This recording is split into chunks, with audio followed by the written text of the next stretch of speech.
Está dizendo aqui para mim que está gravando, agora sim. Bom dia a todas, bom dia a todos. Nós estamos na aula 14 do curso de Direito Administrativo 2 da PUC Campinas, para a turma do sexto semestre de Direito Administrativo 2. Eu sou o Josué, tem um monte de aluno com a câmera desligada, né? Alguns que deixam o computador ligado e o microfone desligado bom, essas coisas às vezes acontecem, né? Vamos lá para a aula que fica gravada e registrada aqui e na plataforma Teams e também lá no YouTube. Vocês podem ir lá naquela outra plataforma que o vídeo, a gravação dessa aula vai estar disponível a partir de amanhã sem falta. Todas as outras aulas estão lá para a sua revisão, caso entendam assim, ok? A matéria de hoje, a gente finalmente saiu de atos administrativos, nós precisamos de 13 aulas para cobrir os fundamentos de ato administrativo, desde seu conceito até a sua extinção, e no caso do direito administrativo atual, sua convalidação. E a partir de agora nós mudamos o assunto e trataremos de bens públicos. E bens públicos, embora seja uma matéria de direito administrativo, o regime jurídico está fundado no Código Civil. Então, se você por acaso tiver aí um Código Civil, fica fácil é um texto que geralmente todo aluno de terceiro ano possui no Vademecum ou no celular. Então, é um texto que é um texto corrente, é um texto fundamental no direito privado. Então, eu acho que vocês não vão ter muita dificuldade para compreender. Eu acho que eu não vou passar por cima de conceitos que já foram trabalhados pelo professor de Direito Civil, pela professora de Direito Civil, porque essa é uma matéria realmente que costuma ser deixada para o professor de Direito Público. Mas vamos lá. Bem público ou bens públicos, né? Nós temos duas palavrinhas que se juntam, bem e público. Bem no sentido de qualquer valor material ou imaterial, tangível ou intangível, que pode ser objeto de direito. É claro que existem bens lícitos e ilícitos, certo? Mas não faz nenhum sentido nós tratarmos de um bem público e esse bem seja ilícito. Todo objeto de qualquer ação no direito privado, presume-se que para que seja negociável, o bem seja lícito. No direito público, mais ainda, essa presunção é quase não é né, aquela que admite prova em contrário, né? Aquela presunção iure de iure. Não faz sentido haver um bem público que seja de alguma forma ilícito, ilegal. O fato de um bem pertencer pertencer ao Estado, né, ser um bem que pertence a uma pessoa jurídica de direito público, pressupõe que aquele bem é lícito, ok? E nós temos inúmeros tipos de bens, certo? Desde uma gleba de terra, um bem imóvel, nós temos um título do valor imobiliário, nós temos um crédito, nós temos um semovente, livro, o que está escrito no livro, certo? O direito autoral sobre uma obra, um direito sobre uma gravação, sobre um vídeo na internet, tudo isso tem características patrimoniais e extra-patrimoniais. Tudo isso pode ser incorporado ao conceito de bem, que talvez só não seja um conceito mais amplo do que coisa, né? Não tem nada que seja mais amplo do que coisa, mas bem não fica muito longe. O público no sentido de designar o titular daquele bem. Esse público, esse adjetivo público, está designando o critério subjetivo de a quem pertence o bem a que se refere, ou, às vezes, também designa quem utiliza desse bem, certo? Bem público como bem do povo, e não bem público como bem de uma entidade pública. Tudo bem até aqui? Acho que é meio óbvio, né? Então, o público pode tanto se referir a quem é, quanto para quem é, né? São os dois critérios, o subjetivo e o de destinação. E bem público significa, de maneira bem ampla, qualquer coisa que pertença ao Estado, seja essa coisa de caráter material ou imaterial, tangível ou intangível, seja de caráter patrimonial ou extrapatrimonial. A administração pública direta e as autarquias. Como nós vimos no semestre passado, autarquias e fundações de direito público se confundem.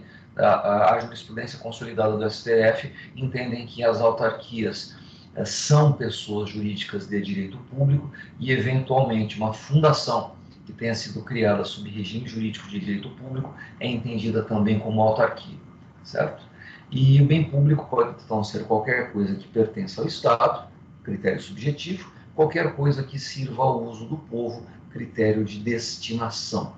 E o conceito jurídico, vamos dizer assim, está lá no artigo 98 do Código Civil e seguintes. Vocês vão lá no artigo 98 e eu vou ler para vocês o que está escrito.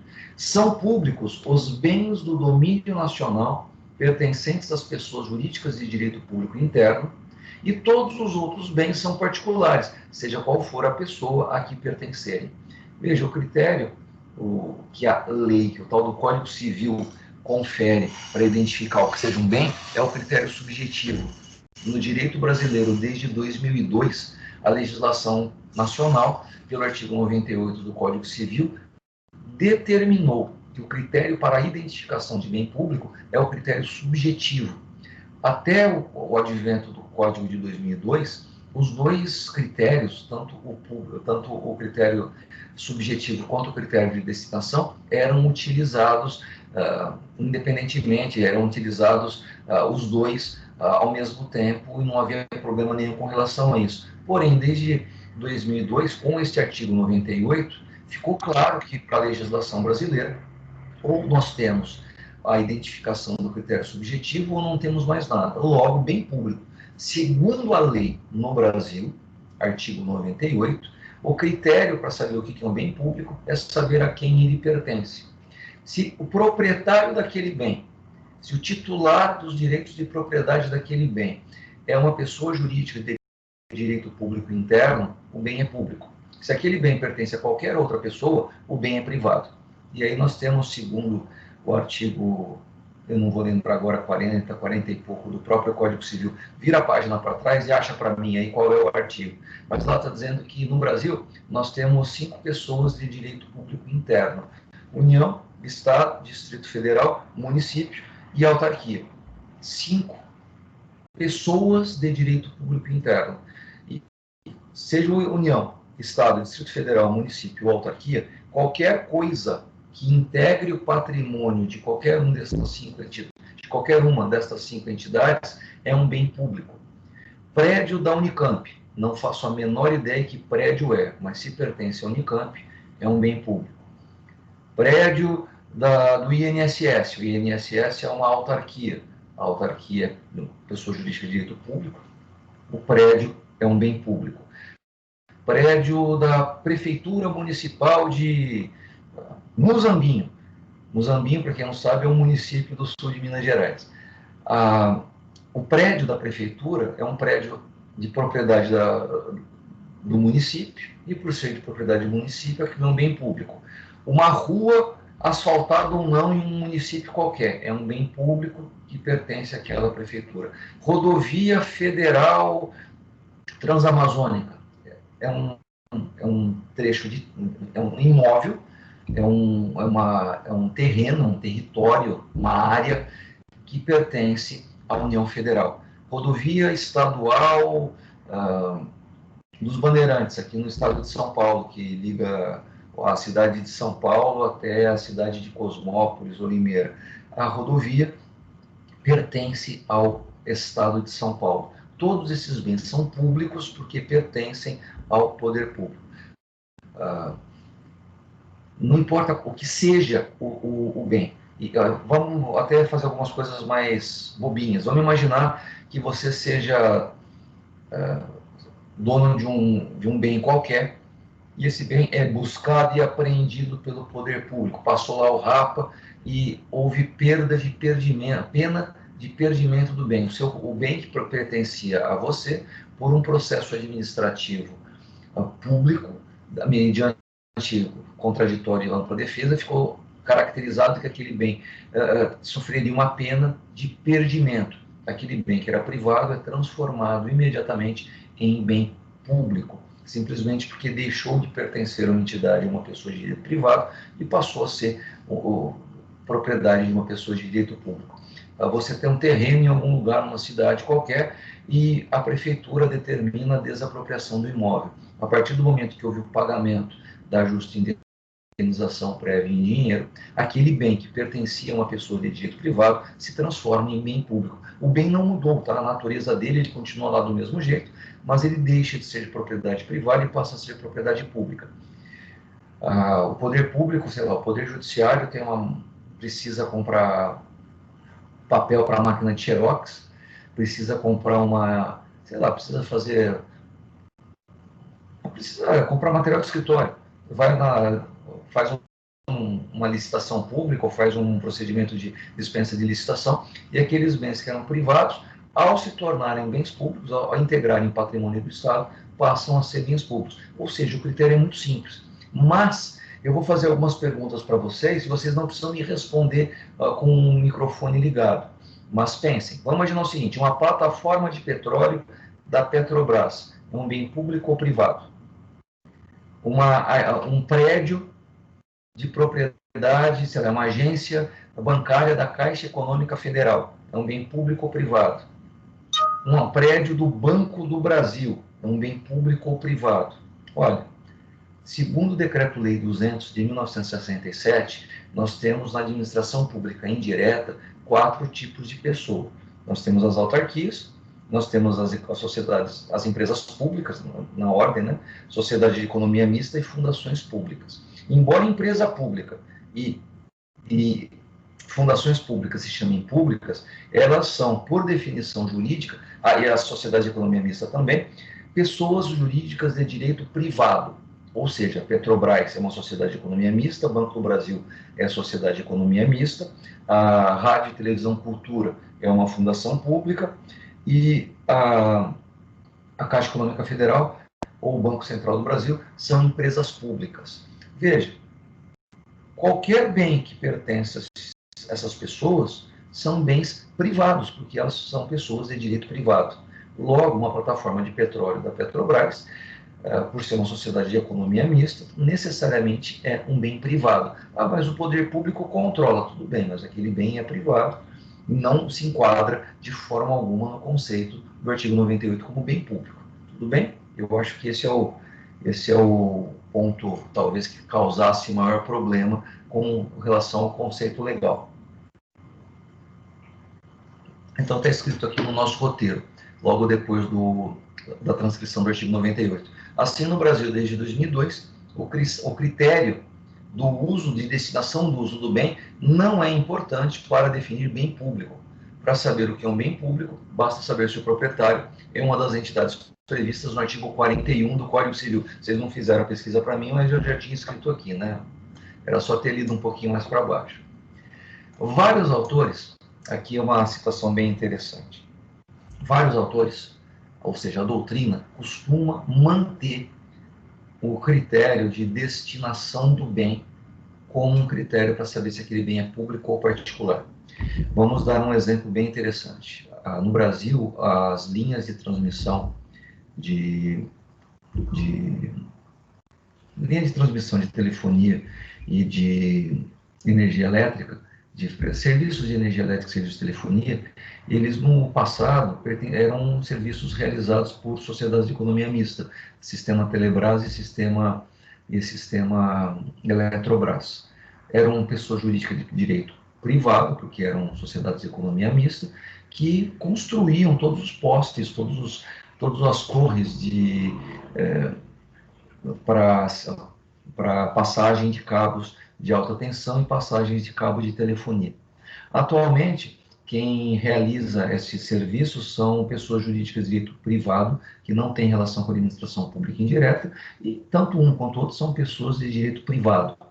Mas eles prestam serviço público, e pelo artigo 175, não me lembro o parágrafo, da Constituição, o serviço público possui certas características, entre eles a de continuidade do serviço, entre eles o dever de prestação do serviço de maneira universalizada, universalizante, contínua, ininterrupta e obrigatória. Não há possibilidade da prestadora de serviço, mesmo sendo uma pessoa de direito privado, deixar de prestar o serviço. E os bens que ela utiliza para a prestação desse serviço sempre foram entendidos pela doutrina brasileira, com base na legislação italiana, legislação francesa mas também na doutrina italiana e francesa, como bens privados, porém públicos por destinação.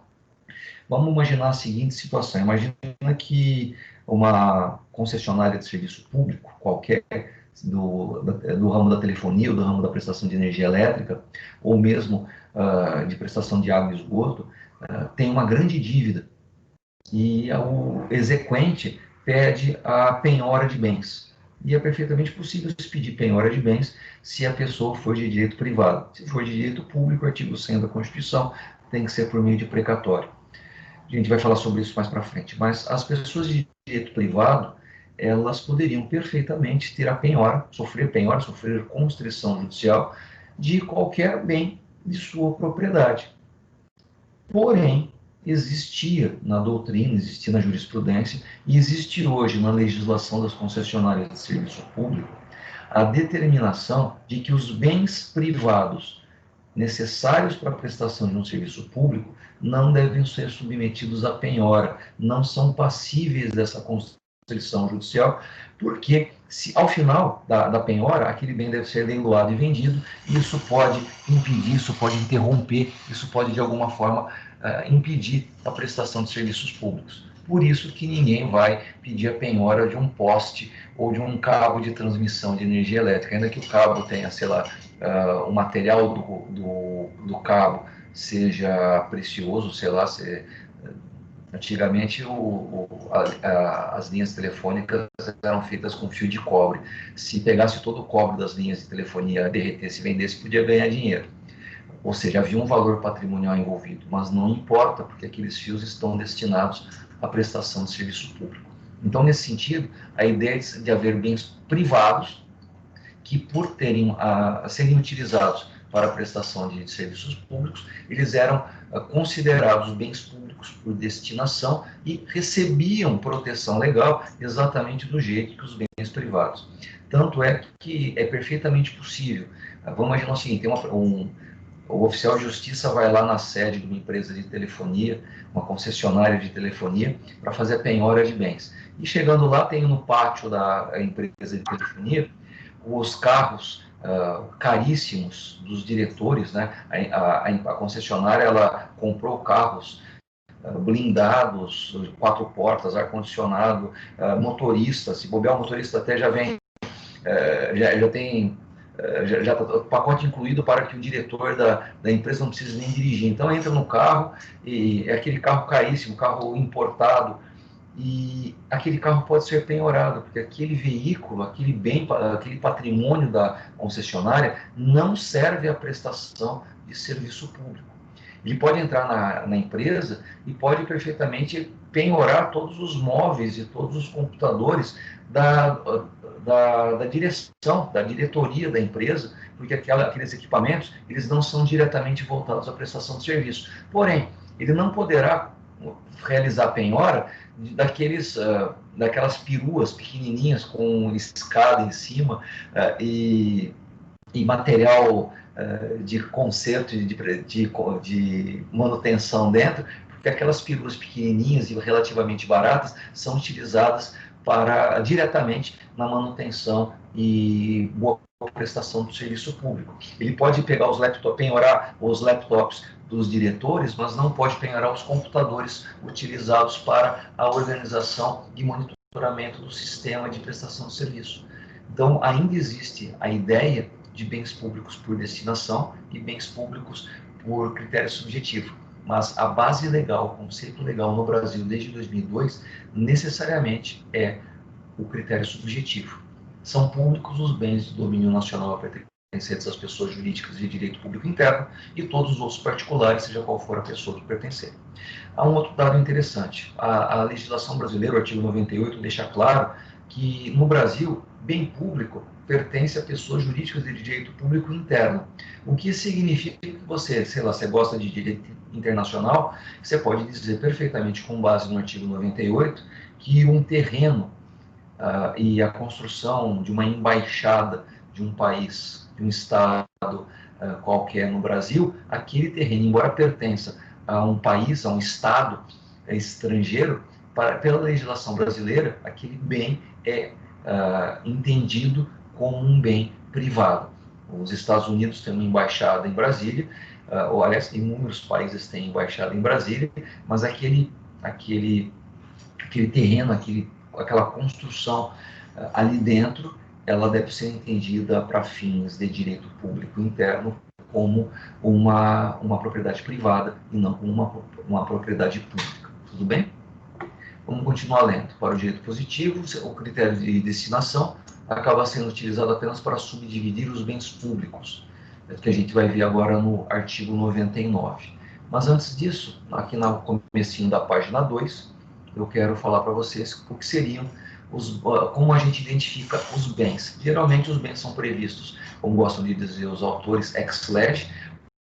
Os bens estão determinados na legislação, no ordenamento jurídico, e a gente pode encontrar os bens de propriedade da União nos artigos 20 e 176 da Constituição da República Federativa do Brasil. Os bens de propriedade dos estados estão no artigo 26, bens de propriedade dos municípios no artigo 30, inciso 1º, por analogia, os bens de interesse local. No Distrito Federal, nós temos nos atos das disposições transitórias, o artigo 16, parágrafo 3º, e o artigo 32 da Constituição, parágrafo 1º, que são os mesmos indicados para estado e município dentro do território do Distrito Federal. E os bens de propriedade de autarquias e fundações e associações de direito público são todos aqueles que a lei que as instituiu determinar.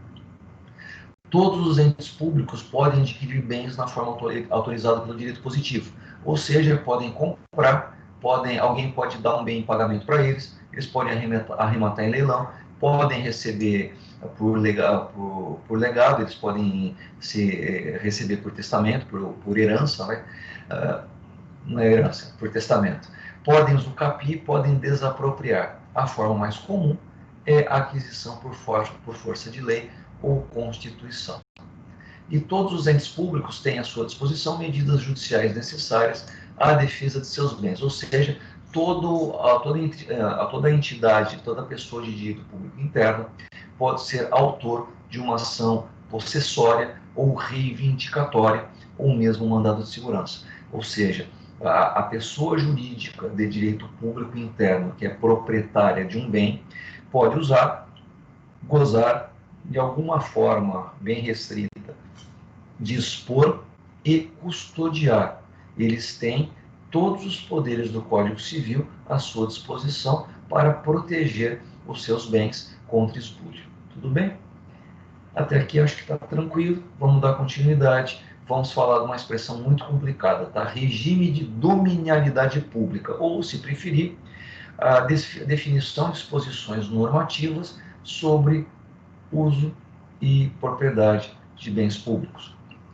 É um regime jurídico distinto do direito privado, porque possui algumas cláusulas que não existem no direito privado. No regime de domínio público ou dominialidade pública, existem algumas cláusulas, na verdade elas são relativas, mas elas sempre são apresentadas na primeira página do texto dos autores como se fossem absolutas, né? Os bens públicos, eles em regra são inalienáveis, mas não são todos os bens públicos, a gente vai ver isso daqui a pouquinho. Eles são imprescritíveis, imprescritibilidade aqui no sentido de prescrição aquisitiva. Tá? Nós temos duas ou três disposições normativas expressas em que no Brasil não existe possibilidade jurídica de se usucapirem bens públicos. Não há possibilidade de uma família necessitada morar num terreno que o poder público não usa por 20, 30, 40, 50 anos, não vai haver prescrição aquisitiva sobre esse bem. O poder público não sofre usucapião de nenhum dos seus bens. Os bens públicos, em tese, em regra, são impenhoráveis e não podem ser onerados, não podem ser dados em garantia. Tudo isso em regra. Há exceções? No Brasil e no direito sempre há possibilidades de exceção, sempre há aquelas excepcionalidades, sempre há aquelas situaçõezinhas que podem acontecer. Mas, em regra, os bens públicos não devem ser alienados, eles não sofrem usucapião. No caso do usucapião, isto é absoluto, não há possibilidade jurídica alguma de se usucapiar um bem público no Brasil. Eles não são penhoráveis, isso aqui também é absoluto. não há possibilidade de, numa execução judicial, se pedir a penhora de um bem público, o artigo 100 da Constituição deixa isso claro, e eles não devem ser dados em garantia em regra. Então, nós vamos ver que, às vezes, eles são dados em garantia sim. A relação do Estado, a relação do poder público com os seus bens, com os bens de sua propriedade, existe para manter a continuidade e regularidade de sua destinação. Pressupõe-se que os bens que pertencem ao Estado, ou seja, que o acervo, que é a universalidade de bens do Estado, são necessários para que o Estado possa não só existir, mas também funcionar. Tirar os bens do Estado é tirar a possibilidade do Estado de agir nas suas mais variáveis atribuições. E existe essa expressão que não tem nada a ver com psicologia, não tem absolutamente nada a ver com questões outras que não um termo técnico. Existe uma expressão que costuma gerar confusão, mas eu espero que não gere para vocês, espero que não gere para nenhum de nós. Existe a situação de afetação de um bem, ou seja, o bem público ele pode ser afetado ou desafetado no que diz respeito à sua destinação. O Estado possui uma quantidade enorme de bens em seu patrimônio, e esses bens no seu patrimônio, eles podem estar funcionando ou podem estar parados. Eles podem... O que é um bem funcionando? É um bem que é necessariamente utilizado para a prestação de um serviço ou de uma atividade pública, seja ela de serviço público, polícia, regulação, intervenção ou fomento. Os bens públicos que estão sendo utilizados naquele momento, ou que são utilizados pelo Estado para a realização das suas atividades, são bens afetados, ou, se você quiser uma outra expressão, consagrados ao serviço, consagrados à atividade pública. Se por acaso existem alguns bens que estão desativados, por exemplo, uma escola pública que não é utilizada há muito tempo, ela está lacrada, ou aquele bem está, sei lá, houve um problema sério nas suas estruturas, o alicerce está ruim, a Defesa Civil o interditou e a prefeitura até hoje não consertou. Aquela escola não está sendo utilizada. Eu não falei que a escola está parada por causa da pandemia ou está parada por causa de férias. Eu simplesmente disse que aquele bem público não está sendo utilizado, não há previsão de utilização daquele bem pelo Estado. Aquele bem, embora fosse um bem destinado a serviço público, naquele momento ele não está afetado, ele não está consagrado ao serviço público, ele está desativado, ele está desafetado. A ideia de afetação é justamente isso. Todo bem utilizado pelo Estado serve à prestação de um serviço e esta afetação pode no médio prazo, pode no longo prazo, transformar um bem privado em bem público, porque o poder público passou a utilizar aquele bem. Nós vamos ver muito isso, por exemplo, na matéria de desapropriação. É possível que haja o que a gente chama de desapropriação indireta, de uma maneira completamente, não vou dizer ilegal, de uma maneira completamente extravagante, esdrúxula, o poder público passa a atuar, passa a exercer as suas funções num bem, num imóvel privado. Isso é mais comum do que vocês imaginam. É uma situação clara de esbulho possessório, mas eu vou dar um exemplo prático, real, diferente do que se costuma dar nos roteiros, nos livros de direito administrativo. Vamos imaginar que exista a previsão, tem um plano, não sei se vocês vão conseguir enxergar, mas tem um plano de construir uma rodovia num determinado local. E rodovia passa por imóveis, tá? Antes de se passar uma rodovia num lugar, ali já havia fazendas, casas, sei lá, vários terrenos de vários proprietários. E para fazer o lançamento da rodovia, é preciso, a gente vai ver isso mais para frente, declarar aqueles imóveis como de utilidade pública para poderem ser desapropriados. O poder público vai lá e paga um dinheiro a título de indenização para todos os proprietários sobre os donos dos imóveis que vão ser utilizados para fazer a rodovia. E após a indenização, aquela rodovia deixa de ser, vai ser lançada sobre área pública e não mais sobre área privada. Só que às vezes acontece do pessoal da engenharia errar no lançamento da rodovia, errar no lançamento da ferrovia, errar no lançamento do prédio. Em vez deles fazerem, isso aqui é o plano, né? Isso aqui é o que está no mapa, isso aqui é o que está na planta. Mas quando chega lá, por algum motivo inexplicado, a rodovia toma um outro traçado. Isso é muito menos incomum do que vocês imaginam. Acontece. Bom, aqui é área pública, porque foi desapropriado. Mas aqui é área privada. O poder público, sem querer, ou como diz aquele grande filósofo, sem querer querendo, lançou a rodovia em cima de um terreno que era de alguém. Não existe numa situação dessa a possibilidade, depois que lançou a rodovia, depois que os carros começaram a passar, depois que construíram a praça de pedágio aqui, para piorar ainda mais, o proprietário desta área foi esbulhado. O poder público realizou uma situação de esbulho possessório. Só que não há possibilidade de se reivindicar este imóvel nunca mais, porque esse imóvel acabou de ser afetado para a prestação de serviço público. E tendo sido afetado, o poder público brasileiro, o judiciário, a doutrina, a jurisprudência, eu não vou lembrar agora, mas acho que até mesmo a lei, proíbe a restituição do bem ao proprietário, porque já há a afetação daquele bem para um serviço público. Motivo pelo qual a afetação acaba sendo determinante também para destinar um bem antes privado à situação pública. Só que aquele bem, ele é privado, utilizado por um serviço público, ou seja, existe ainda o critério de destinação do bem, embora aquele bem, curiosamente pelo artigo 98 do Código Civil, continue sendo um bem privado. Gente, até aqui tudo bem? Vocês ainda estão aí? Tem gente aí me ouvindo? Eu vou entender esse silêncio retumbante como um sim, ok? Algum sim, muito obrigado. Vamos lá para o item 2 do nosso roteiro. Terminologia de classificação, ok? Se vocês seguirem depois do artigo 98, nós vamos ter o artigo 99. E veja, no artigo 98 está dizendo assim, ó, na categoria de bens, nós vamos definir os bens por um critério subjetivo entre públicos e privados. Todo bem público é bem público porque pertence a alguém. Se por acaso aquele bem for privado, afetado para o serviço público, é um bem privado pelo artigo 98.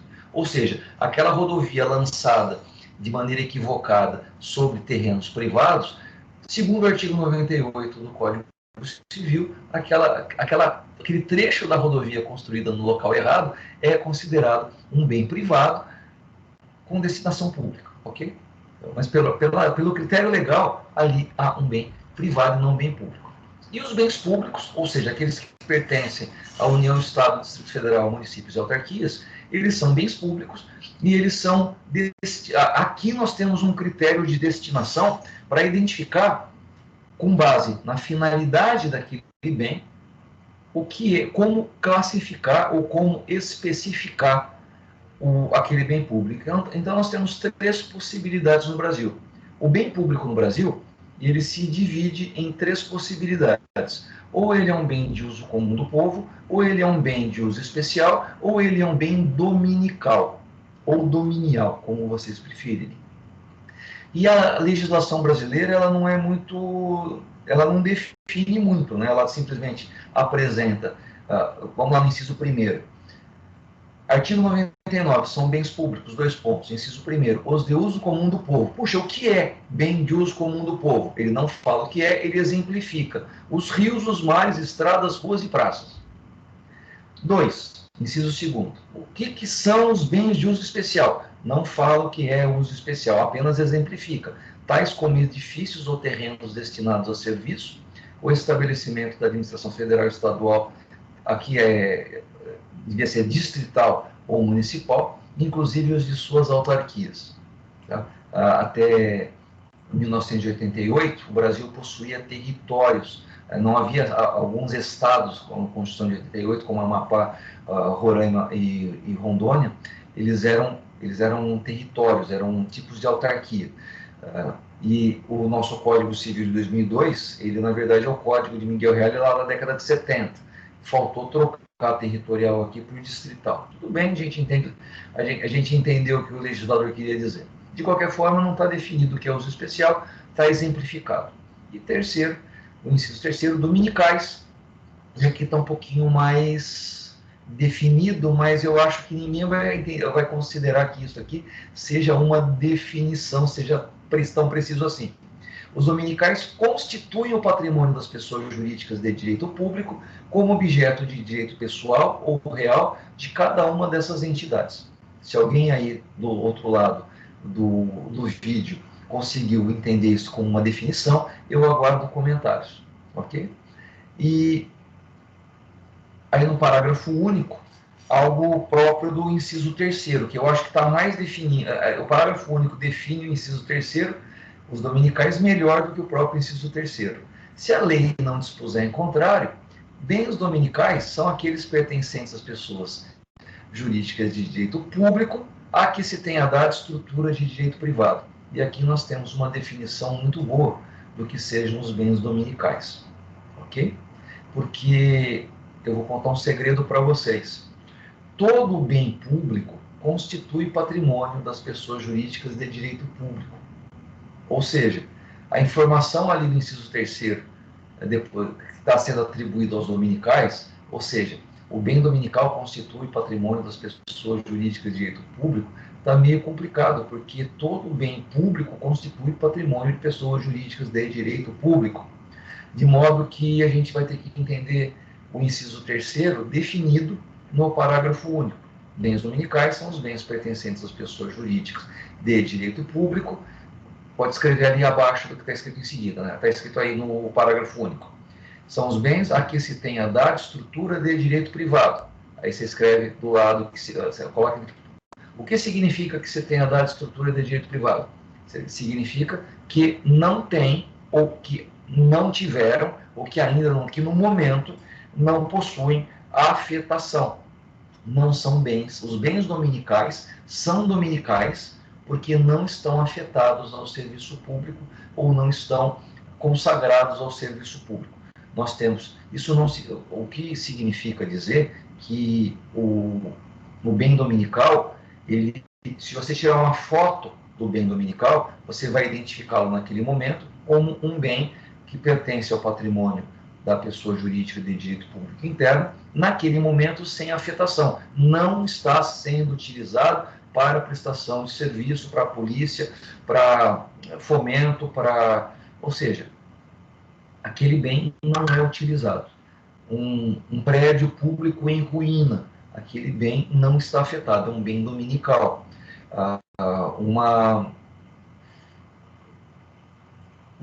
Eu vou falar de outros bens daqui a pouco, eu vou ficar só nisso por enquanto.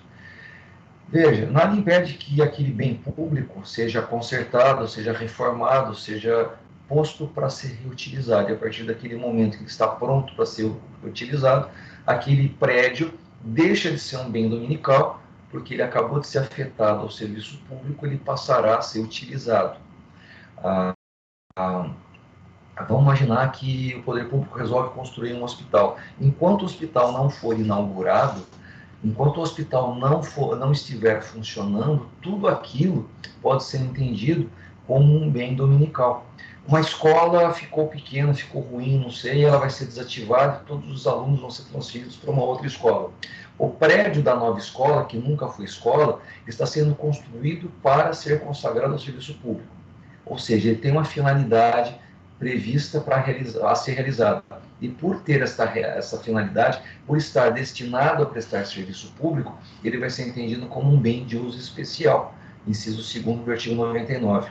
E aquela escola que vai ser desativada, ela era um bem de uso especial, ou seja, era destinado à prestação de um serviço, e com a desativação, ela deixa de ser um bem de uso especial, porque não tem mais consagração, não tem mais prestação de serviço público, e imediatamente passa a ser caracterizada como um bem dominical, um bem que continua pertencendo ao poder público, porém não possui mais destinação, não está mais afetado ao serviço público. Puxa, mas mais para frente é possível vir uma nova administração pública e determinar que aquele bem vai ser reformado e vai ser destinado a fazer alguma coisa? Pode ser uma reforma e a partir daquele momento ali vai ser a sede da Secretaria de Cultura da cidade.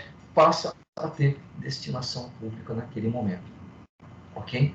O critério de... Veja, os bens de uso comum do povo, eles também podem ser considerados bens dominicais em um determinado momento. Veja, está dizendo aqui que os bens de uso comum do povo são rios, mares, estradas, ruas e praças. Praias também são.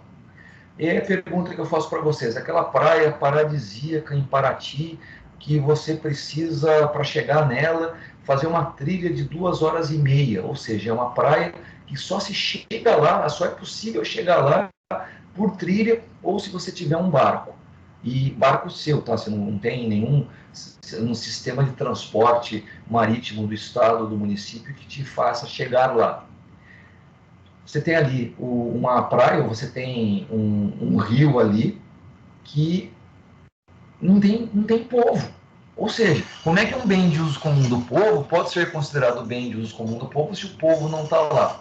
Uma praia deserta não tem povo, não tem destinação, logo esse bem pode ser entendido como um bem dominical. A partir do momento que aquela praia, que aquele local da cidade, que não era nem local de cidade, passa a ser urbanizado, passa a ter gente em volta, ali nós estamos falando de um bem de uso comum do povo. Eu não sei se vocês conhecem, eu não sei se vale a pena dar esse exemplo, mas se vocês forem ao município de São Sebastião, existem muitas praias, né, e uma mais bonita do que a outra. Muitas dessas praias, até 30, 40 anos atrás, eram praias desertas. Tanto que existe uma praia fantástica, eu não vou lembrar agora, só porque eu estou querendo lembrar, eu não vou lembrar o nome da praia. Ela, até 30, 40 anos atrás, ela era deserta e 2, 3 famílias muito ricas pediram autorização do Estado para construir casas, ou na verdade, mansões na areia da praia. E até hoje as casas estão lá, são 4 casas construídas que tomam praticamente toda a praia.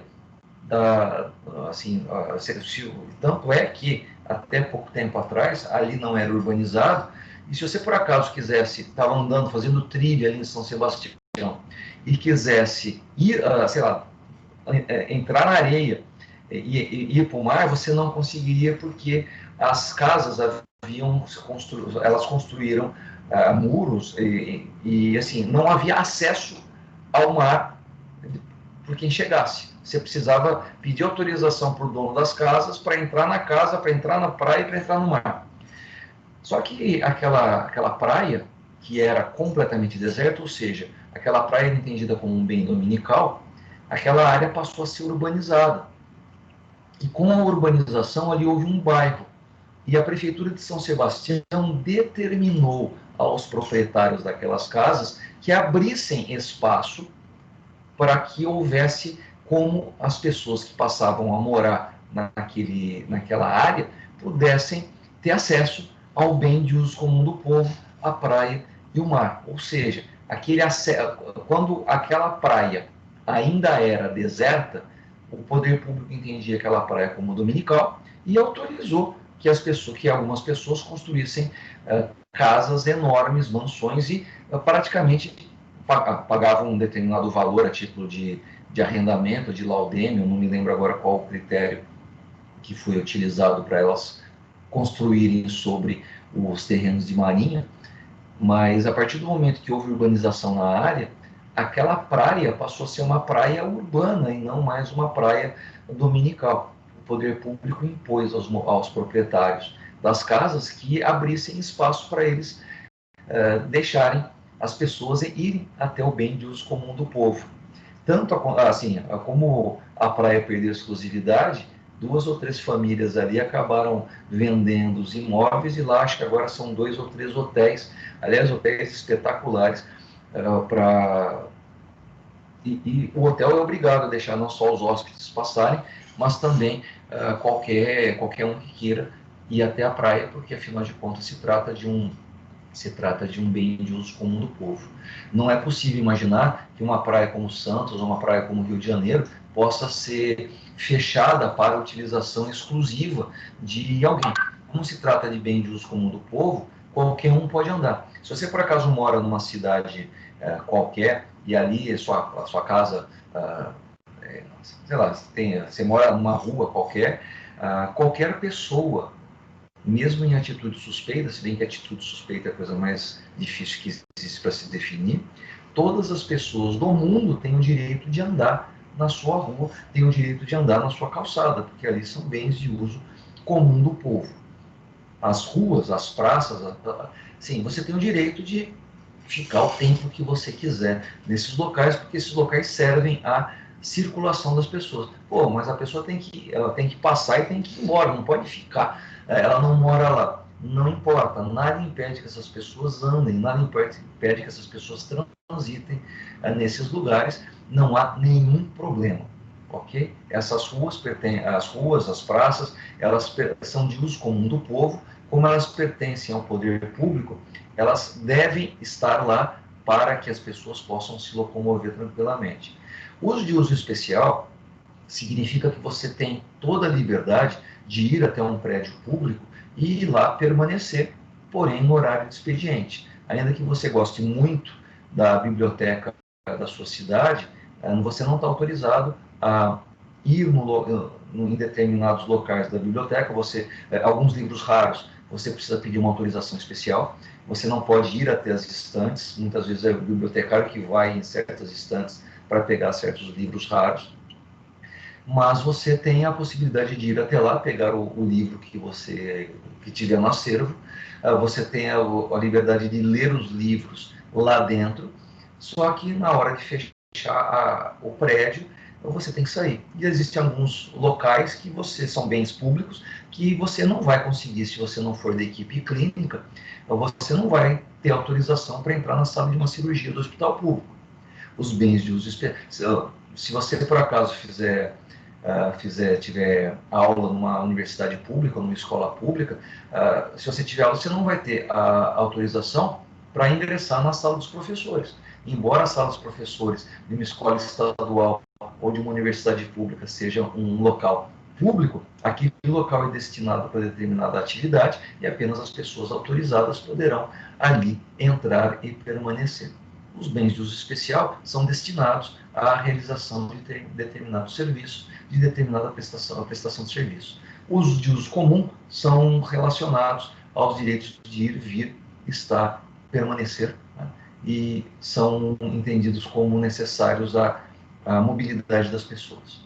O de uso especial ao exercício das funções públicas, e os dominicais são bens que pertencem ao poder público, porém não tem destinação, não possuem destinação pública. Existem bairros, por exemplo, vamos imaginar a cidade de Mariana, ou a antiga cidade de Mariana, que foi destruída por eu não sei dizer se aquilo foi um desastre ambiental, mas aquilo, bom, está gravando, eu vou falar de maneira genérica.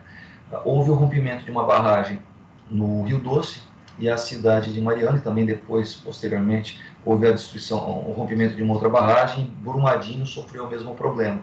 Havia uma cidade ali, só que depois do rompimento da barragem não existe mais. Ou seja, inúmeras ruas, inúmeras praças deixaram de ser de uso comum do povo, porque não há mais povo. Aquela região virou a cidade fantasma. Se não há mais ninguém ali, embora aqueles bens pertençam ao poder público, embora aquelas ruas sejam de propriedade do município de Mariana ou do município de Brumadinho, eles, pela falta de uso, pela não afetação, saíram do entendimento, do critério de destinação do inciso 1º do artigo 99, bens de uso comum do povo, e se tornaram bens dominicais, continuam de propriedade do poder público, porém sem a destinação de permitir que as pessoas exerçam o direito de ir, vir e permanecer. Ok? Nenhuma dúvida até aqui? Se bem que isso aqui está tranquilo, né? E aí nós temos umas definiçõezinhas registradas no roteiro, que eu vou ler para ficar gravado aqui na nossa aula. Bens de uso comum são bens para o povo utilizar em geral de modo anônimo. O uso é de todos, o povo é beneficiário direto deles. Em geral, o uso é gratuito, mas pode ser remunerado. Para você exercer o direito de ir e vir numa estrada, é possível que se cobre pedágio. Para você parar o seu carro numa rua pública, é possível que se cobre zona azul, que é pelo direito. Veja, a rua serve para você passar. Se você quiser estacionar o carro ali, é possível em determinadas circunstâncias, e é possível ainda nessas circunstâncias de se cobrar pelo uso daquele momento em que você vai utilizar um espaço do poder público para estacionar um veículo seu. Vou aproveitar um registro e vou contar sobre uma fake news, tá? Que é muito comum. Todo mundo já recebeu um e-mail, todo mundo já recebeu um WhatsApp do tiozão favorito, do grupo da família, que existe uma estudante, existe um especialista em direito que provou na sua dissertação de mestrado, no seu TCC, que não se pode cobrar pedágio de forma alguma nas estradas, porque isso é uma afronta ao direito de ir e vir das pessoas. E também o Tribunal de Justiça de São Paulo analisou um caso da Prefeitura de Brotas, que aconteceu na cidade de São Carlos. Sim, está escrito isso. Se der um Google, vocês vão ver que a fake news fala que o Tribunal de Justiça de São Paulo discutiu um caso de zona azul da Prefeitura de Brotas, que aconteceu no município de São Carlos. São dois municípios diferentes, certo? Então, parece que um município estava cobrando zona azul no outro município. Então, dá para ver o tamanho da fake news. Fake news é um nome chique para dizer que é mentira, né? Mas vamos continuar com a expressão como está na moda. É perfeitamente possível ao município que possui, que é proprietário da rua, estabelecer que quem quiser estacionar um carro ali na rua tem que pagar pelo uso da rua para a realização de algo privado. Se você fosse passar pela rua, você não seria cobrado. Mas como você quer parar o seu carro na rua, que é um bem público, é perfeitamente possível cobrar pelo estacionamento. E uma coisa interessantíssima, a Zona Azul não é um contrato de depósito, não é um contrato de estacionamento. A Zona Azul é simplesmente uma taxa de utilização de uma área pública, que você paga para usar. O que acontece se o veículo for furtado? A prefeitura tinha o dever de colocar um guarda para proteger o meu bem. Não tinha. Não tinha. A Zona Azul, o fato de você ter pago Zona Azul não te dá o direito de exigir do Estado, do município, que pague a indenização pelo furto do seu veículo que estava ali na Zona Azul. Não é um contrato de depósito, não é um contrato de seguro, é simplesmente uma tarifa de direito público pela qual se autoriza o estacionamento de um bem privado num local de uso comum de povo. Só isso, ok? Com relação a pedágio, é perfeitamente possível estabelecer até pedágios municipais. É perfeitamente possível utilizar o pedágio como uma forma de remuneração para a manutenção da rodovia, o que acontece no Brasil em praticamente todas as boas rodovias, e justamente porque faz mais sentido que quem use a rodovia pague por sua manutenção do que utilizar o imposto de todo o Estado para direcionar para a conservação de uma rodovia que a maioria das pessoas não usa. Então, é uma forma de direcionamento do direcionamento no sentido de quem usar aquela rodovia contribuir com a sua manutenção. Mas é possível que haja pedágios para circulação municipal. Existem várias cidades, se não estou enganado, Londres foi a primeira, que estabeleceu pedágio para entrar no centro. Se quer ir de carro até o centro, tudo bem, mas em um determinado momento você tem que pagar pedágio. Do contrário, você não poderá levar o seu carro até lá. Ou seja, o pedágio não é utilizado para fins de manutenção da área, mas para fins de impedir que haja a circulação excessiva numa determinada área da cidade. E existe, claro, também a possibilidade de tarifa de fiscalização. Existem algumas praias na cidade do Rio de Janeiro, para lá do Recreio dos Bandeirantes, que são maravilhosas.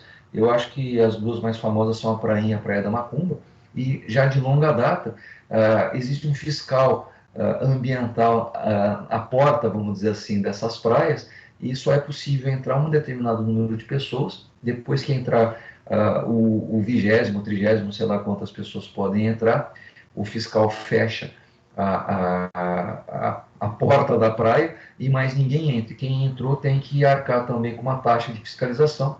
Existe isso muito também nas praias do litoral sul paulista, do estado de São Paulo. É muito comum prefeituras dos municípios litorâneos exigirem taxa de fiscalização de ônibus de turismo que descem no fim de semana para utilizar a praia naquele sistema de descer no dia, ficar na praia até o final da tarde e voltar à noite. As prefeituras cobram taxa de fiscalização para que essas pessoas não, vamos dizer assim,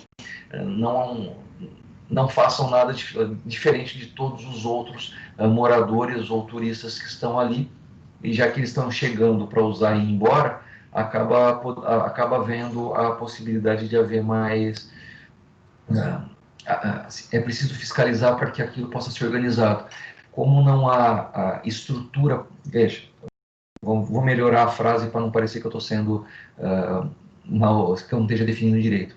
Toda praia, toda cidade reconhece a capacidade instalada daquela praia ou daquele balneário. A praia, o município, a administração pública daquele município que tem praia, sabe que aquela praia comporta muito bem um determinado número de pessoas. E essas pessoas, em geral, estão instaladas na própria cidade, seja nos hotéis, seja nos campings, seja nas casas das pessoas ou nas casas de temporada, e aquela estrutura é suficiente para comportar aquelas pessoas. Se por acaso, além dessa estrutura instalada, descem para aquela cidade pequena, sei lá, cidade pequena como Peruíbe, uns 50 ônibus de turismo que não estavam sendo esperados, é possível que esses 50 ônibus de turismo impeçam o uso da praia pelas pessoas da capacidade instalada. Para evitar que haja essa dificuldade, a prefeitura costuma exigir dos ônibus de turismo uma taxa de fiscalização que serve muito mais para saber que essas pessoas estão chegando em determinada data do que cobrar pelo uso da praia por eles. Okay? E nada impede também que certas praias recebam taxa de fiscalização para manutenção de situações ambientais. Existem praias que possuem patrimônio biológico que, por causa desse patrimônio, não podem ficam restritas. Não dá, aliás, né, vou imaginar o Projeto Tamar, uma praia que é utilizada para as tartarugas marinhas colocarem ovos. É uma praia que não deveria ser permitido a presença de pessoas, justamente para permitir que as tartarugas possam reproduzir em paz.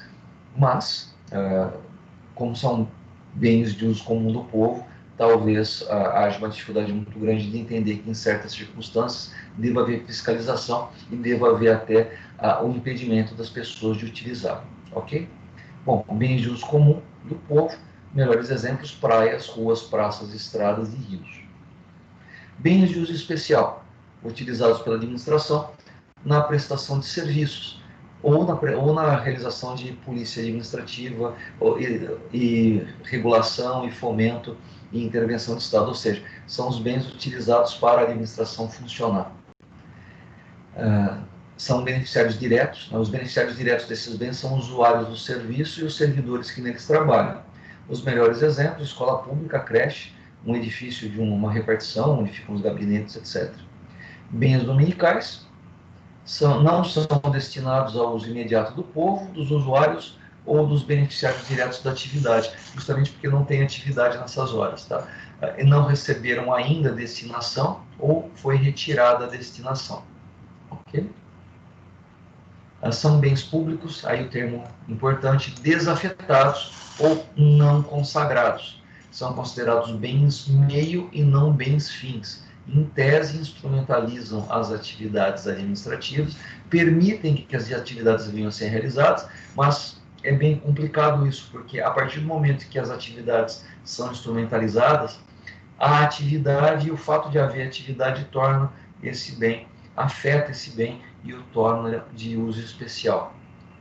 Os exemplos aqui de todo o livro de direito administrativo são as terras devolutas, são os terrenos de marinha, são os títulos de crédito pertencentes ao poder público e dinheiro dos cofres públicos. Eu tenho uma dificuldade muito grande com terras devolutas, quer dizer, são terras que eram privadas, né, sei lá, eram terras das capitanias hereditárias, dos capitães hereditários, e ao longo do tempo se tornaram bens públicos. São imóveis em locais que não há pessoas. Sei lá, floresta amazônica, por exemplo, a parte que ainda não foi queimada, hashtag tristeza e ironia, mas são bens que pertencem à União. Você não pode chamar aquilo de um bem meio porque instrumentaliza a atividade administrativa. Não há, assim, a terra devoluta, ou os terrenos de marinha, eles não estão lá para instrumentalizar a atividade administrativa alguma. Terreno de marinha pertence à marinha, né? Pertence às Forças Armadas, porque entendia-se no passado que havia a necessidade de proteção do território, com instalação de fortes, de canhões, etc., em locais estratégicos para a proteção do território, e, portanto, não podiam ser bens privados, tinham que ser bens públicos. Mas, ao longo do tempo, praticamente todo o litoral brasileiro vai se urbanizando, né? A costa brasileira é altamente urbanizada, e nas partes em que há urbanização, não faz sentido em falar que ali há bens dominicais, só faz sentido falar que há bens de uso comum do povo. Mas naquelas áreas em que não há pessoas, que não há urbanização, que não há gente por perto, você pode entender aquelas praias como praias, como terrenos não afetados, como áreas completamente sem atividade pública ou privada, sem prestação de serviço algum. Logo, você pode entender aquilo como bens de uso comum do povo, assim como cidades fantasma de Mariano de Brumadinho são bens que atualmente são dominicais, porque não há ninguém lá, ok? E eu tenho uma dificuldade muito grande, eu falei floresta agora, mas em termos de direito ambiental, e direito ambiental é uma disciplina muito importante hoje no estudo do direito e também na sustentabilidade, eu tenho dificuldade de entender uma floresta, seja uma floresta urbana ou uma floresta lá onde ficam as florestas, vamos dizer assim, na área rural, como bens dominicais. As florestas, em termos ambientais, elas são importantíssimas para a manutenção do clima e para a manutenção muitas vezes das trocas gasosas, né? Embora o pulmão do mundo não seja a Amazônia, embora o pulmão do mundo sejam os vegetais plâncton e algas que estão todos na superfície dos oceanos, e aí sim a maior quantidade de trocas gasosas de gás carbônico e oxigênio, a função das florestas de manutenção da estrutura climática é inigualável, é indisputável, não dá para discutir isso. Tá? Claro, em termos científicos não dá para discutir isso, né? Em termos de tiozão do WhatsApp, sempre é possível discutir. Por exemplo, não está havendo queimada na Amazônia nem no Cerrado, porque o ministro do Meio Ambiente e o vice-presidente da República mostraram um vídeo de WhatsApp em que tinha um mico-leão dourado vivendo bem. Lembrando que mico-leão dourado não é uma espécie nativo nem do Cerrado, do Pantanal, muito menos da Amazônia, mas da Mata Atlântica. Mas fazer o quê? Né? É um problema sério que nós temos de entendimento no Brasil nessas horas. As florestas e os biomas, eles são fundamentais para a manutenção da estrutura climática e da manutenção própria da vida tal como nós conhecemos.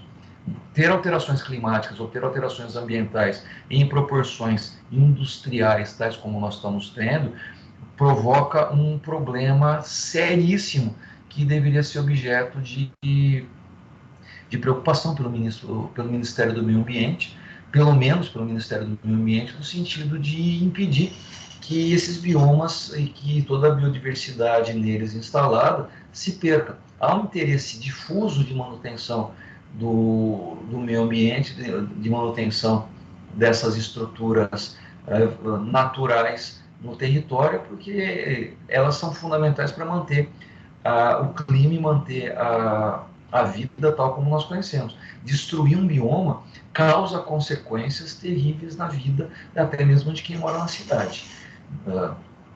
É um problema sério. Eu sei que muitos países já destruíram os seus meio ambientes, quem são eles para falar de nós que estamos destruindo o nosso?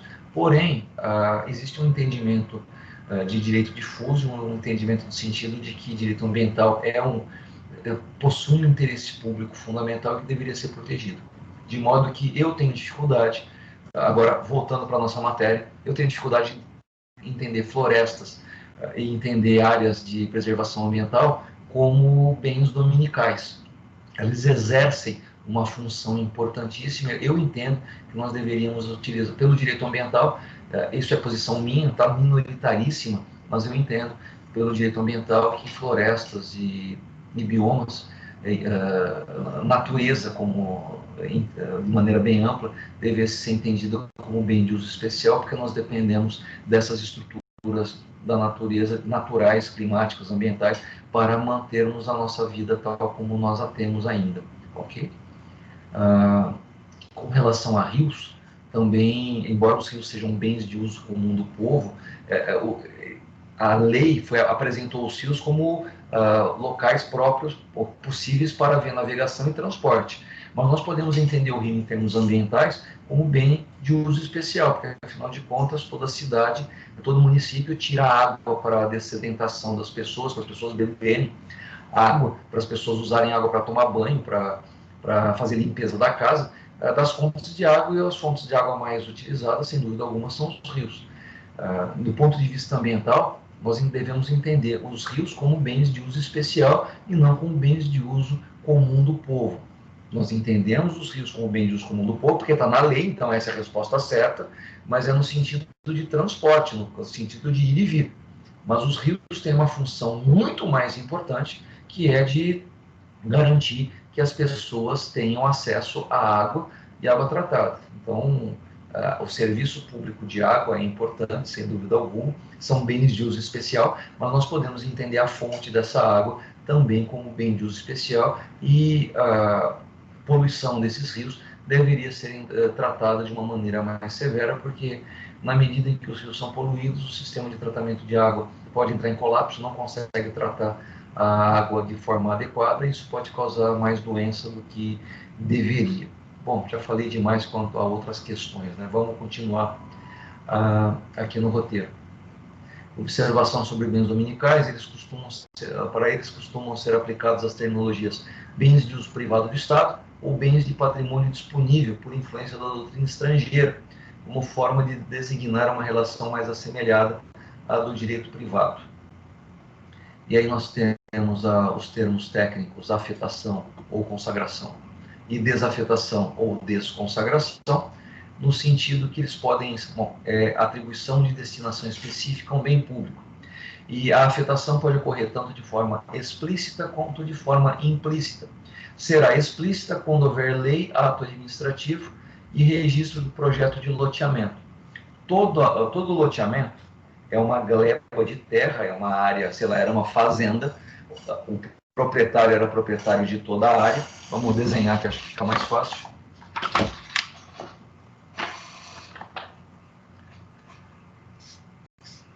Havia uma gleba aqui, uma fazenda qualquer, e o proprietário morreu, e os filhos não querem mais trabalhar com agropecuária, chamaram uma empresa de incorporação imobiliária e, nos termos da Lei 6766 de 79, resolveram fazer um loteamento aqui, resolveram fazer um condomínio residencial fechado. E para fazer um condomínio residencial fechado, você tem que lotear. E para lotear, não dá para você lotear tudo, porque você precisa criar ruas para que as pessoas possam chegar nos seus lotes. Vamos imaginar que você compre esse lote aqui. Mas para você chegar nesse lote, a entrada do loteamento é aqui, você vai precisar de pelo menos 2 ruas para você chegar no seu lote.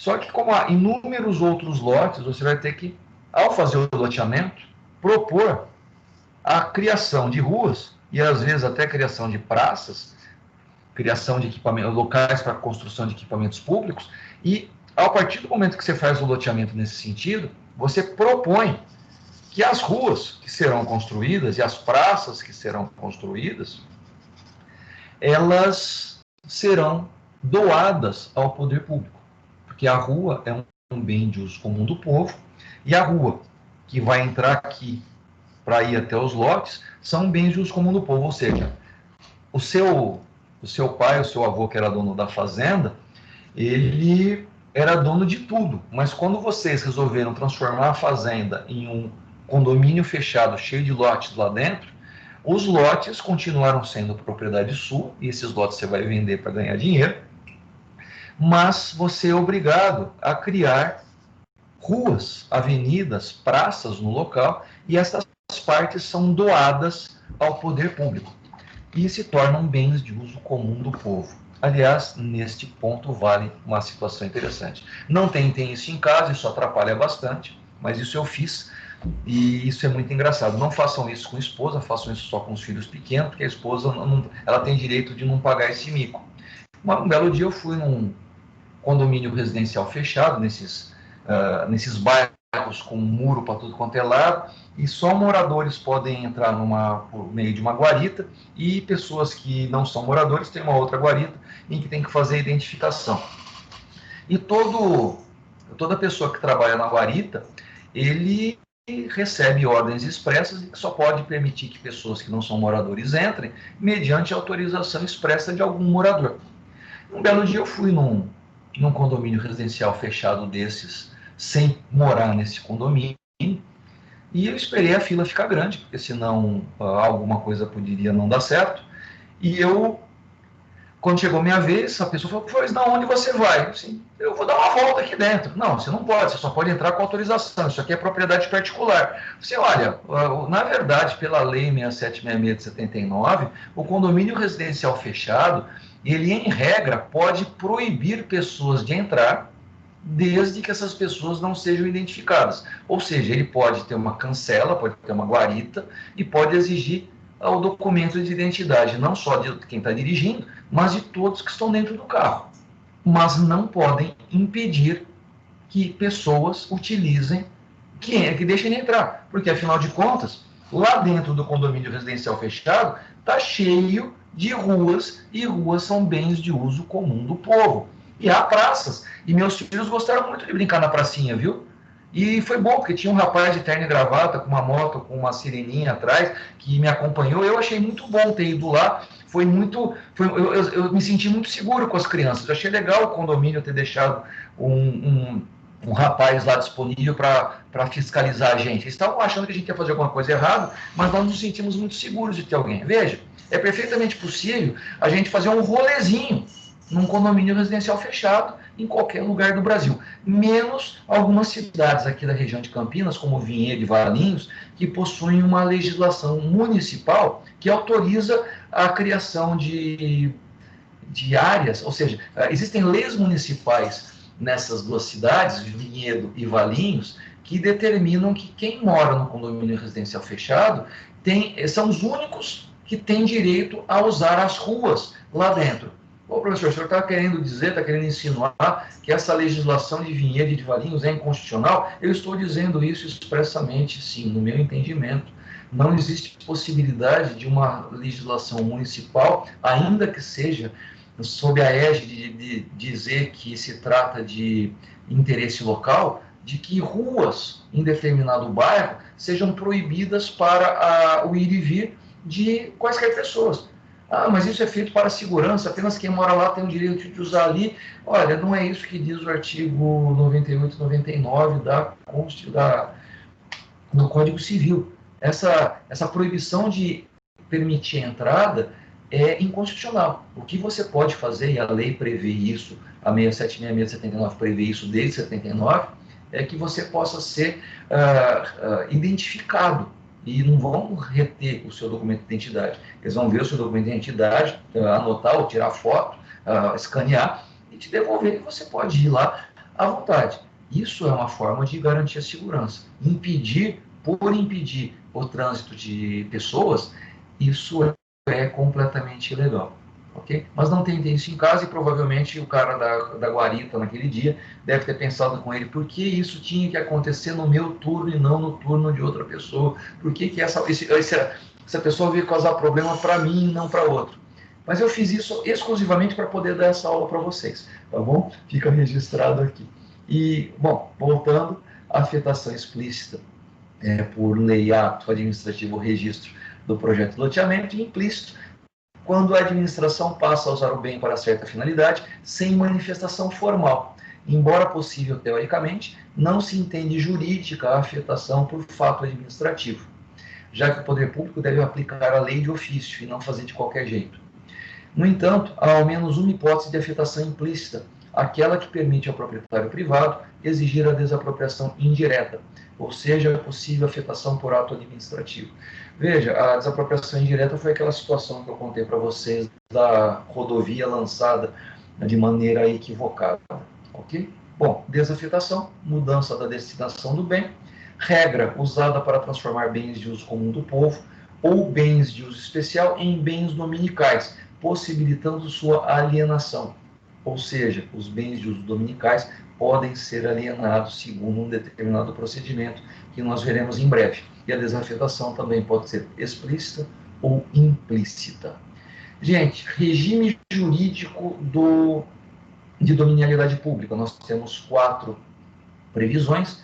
Nós temos a primeira delas é a inalienabilidade, depois a imprescritibilidade, a não oneração e a impenhorabilidade.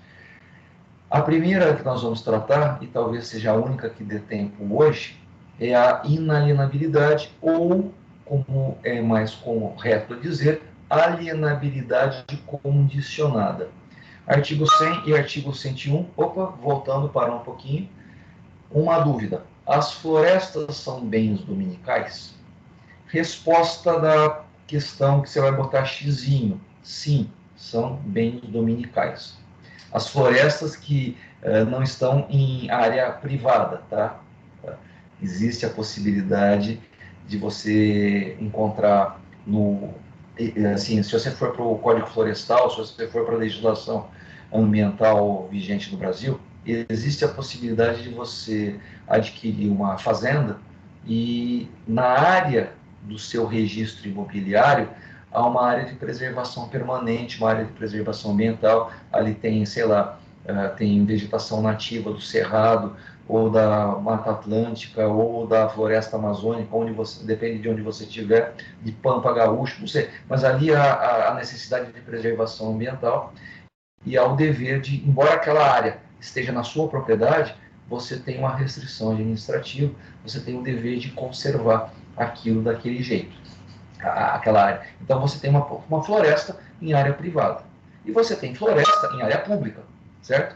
O critério para saber se a floresta é um bem dominical ou não é saber se aquela floresta está localizada num imóvel, numa área que pertence ao poder público, geralmente União Federal. Se aquela floresta estiver na área pública, sem dúvida alguma, é um bem público. Resta saber agora, é um bem de uso comum do povo, é um bem de uso especial ou é um bem dominical. Se for uma floresta em que não tem ninguém lá, é um lugar tão longe que não há nem a população originária, não há ninguém por ali, não há, assim, só há mato e bicho. Não há como dizer que ali é um bem de uso comum, embora seja perfeitamente possível, se você morar perto de uma floresta pública, você ir até lá para colher frutos. Você aproveita que é época de manga, vai lá na mangueira e pega, é época de amora, você vai na moreira, isso acontece em Campinas, tá? Não tem problema nenhum você ir até lá e fazer isso. Mas se a floresta é afastada, é isolada, não dá para chamar aquilo de bem de uso comum do povo. Como não tem ninguém lá, entende-se que é um bem patrimonial, ou seja, pertence à União, pertence ao Estado, então a gente vai dizer que aquela floresta é um bem dominical. Porém, do ponto de vista do direito ambiental, da preservação do patrimônio ambiental, ecológico, do patrimônio biológico, da manutenção da fauna e da flora, e até mesmo da manutenção da qualidade climática da região. Você ter uma área verde, ter um maciço verde próximo da sua cidade, você morar num município em que há um cinturão, em que há uma cinturão não, desculpa, que há um maciço verde, que há uma floresta ali perto, que assim aquilo é extremamente importante para a manutenção do clima tal qual você conhece. Se por houve situações de vou dizer depredação, mas já houve situações no interior de São Paulo em que, para a expansão da área urbana, uma quantidade enorme de mata nativa foi destruída para poder ampliar a cidade. E a cidade, de uma hora para outra, mudou completamente o seu clima. Era um clima ameno e se tornou um clima árido, um clima tórrido, simplesmente porque houve essa alteração no microsistema ambiental daquela área. No sentido do direito ambiental, eu entendo possível, minoritariamente, atribuir, por força do direito ambiental, a classificação ou a tipificação de bem de uso especial para a floresta por causa dessa manutenção climática, biológica, etc., que se deve considerar da floresta. É nesse sentido que eu falei. E aí você pergunta assim, então florestas, praias desertas são todas bens dominicais? Olha, floresta tem essa questão ambiental, agora a praia deserta, que não tem urbanização nenhuma, eu devo entender como bem dominical, sem dúvida alguma. Basta que ninguém esteja usando lá que vai ser dominical. Olha, se a praia é deserta, você vai numa trilha de 2 horas, 3 e chega lá, é um bem dominical. Você, assim, aquela praia não estava lá para trilha, quer dizer, acabou sendo utilizado para turismo. De repente aquilo começa a se desenvolver e há um turismo enorme, porque todo mundo quer ir naquela praia. É muito provável que aquela praia passe a ser entendida do ponto de vista turístico como algo importante naquela cidade.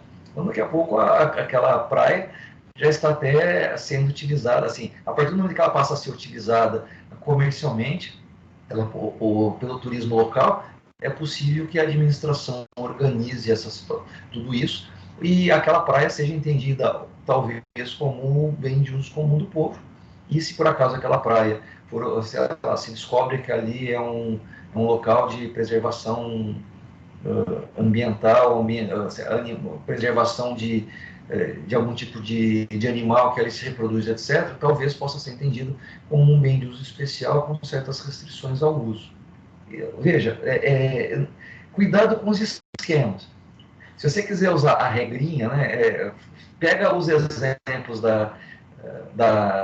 do próprio artigo 99, inciso 1º, lá está dizendo que as praias são bens de uso comum do povo. Então está dizendo, olha, não está dizendo se a praia é deserta, se a praia é urbanizada. A resposta certa do xizinho, da resposta objetiva, é que praia é bem de uso comum do povo. Mas vamos imaginar uma praia que nem população original brasileira tem utilizado, de tão afastada que ela é, de tão difícil que o acesso ela é. Ninguém usa. Vai dizer para mim que ali é um bem, e aquela área pertence à União Federal ou ao Estado. Vai dizer para mim que aquilo é um bem de uso comum do povo? Ninguém vai lá. Fica complicado. Ela é muito mais bem entendida como um bem dominical, ok?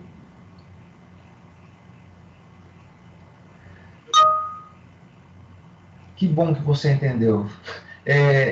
Assim, não dá para esquematizar, infelizmente.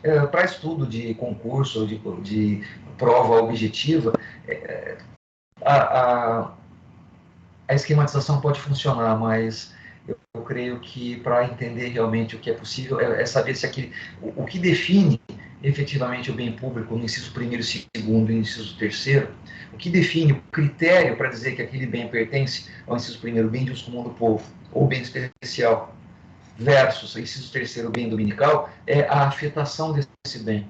Se o bem é afetado, se o bem é utilizado pelo poder público ou pelas pessoas, necessariamente, e aliás, é justamente essa diferença fundamental entre o inciso 1º e o inciso 2º. O inciso 1º, bem de uso comum do povo, entende que são os bens que as pessoas usam indistintamente. Então, é um critério de destinação, é bem público porque o público usa. E o segundo é bem de uso especial porque a administração pública usa. Essa diferença fundamental entre o inciso primeiro e o inciso segundo. Povo usa, bem de uso comum do povo. Servidor público usa, é o inciso segundo. Eu esquematizei aqui também, mas eu dei uma andada a mais. Agora, não há afetação. O bem está completamente desafetado. Ninguém está usando e não tem servidor público nenhum ali.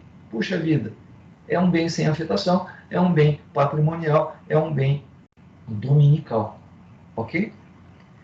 Veja, a questão de estar à disposição do povo é meio complicado, porque ainda que esteja à disposição do povo, mas não é utilizado de forma alguma, vamos imaginar uma cidade ao lado de um rio e o rio não é utilizado de forma alguma para a navegação. As pessoas não usam o rio de forma alguma. Não há transporte público. Aliás, ninguém usa aquele rio para coisa nenhuma. Como é que você vai dizer que aquele é um bem de uso comum do povo?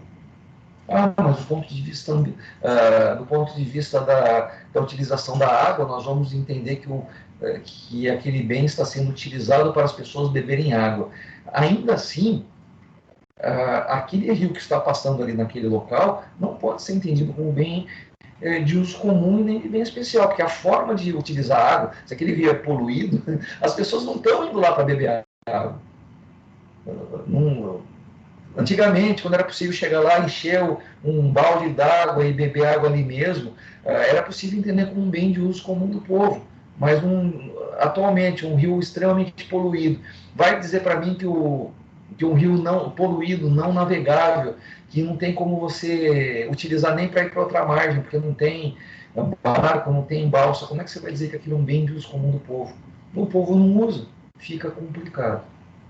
E não tem nenhum servidor público utilizando, também fica complicado. É mais fácil entender aquilo como um bem dominical, no sentido que pertence ao poder público, porque ele é o proprietário, por definição legal, por definição constitucional, mas aquele bem não é utilizado de forma alguma, ok?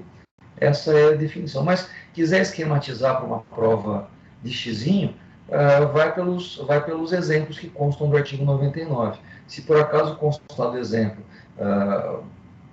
floresta como bem de uso comum do povo, não tem nem índio, não tem nem população nativa na região. Tá bom, pelo critério do artigo 99, inciso 1º, ali é bem de uso comum do povo. Mas se não tem ninguém usando a floresta, ninguém aproveitando a floresta, é bem dominical. Porém, do ponto de vista ambiental, como todos nós nos utilizamos dos benefícios de uma floresta, do ponto de vista da manutenção da biodiversidade e da manutenção do clima e da manutenção da forma de vida como nós temos, é perfeitamente possível entender a floresta como um bem que está afetado,